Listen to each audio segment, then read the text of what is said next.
ఈ కళ్ళెము పెట్టుకొనక హృదయమును మోసపరుచుకొనొచ్చు భక్తి గల వాడునని అనుకొనిన ఎడల వ్యర్థమే.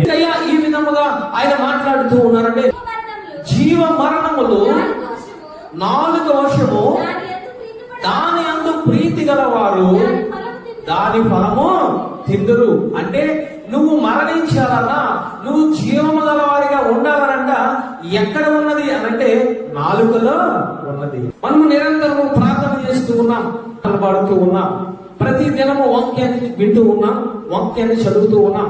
ఈరోజు మనము భక్తి చేస్తూ ఉన్నాం.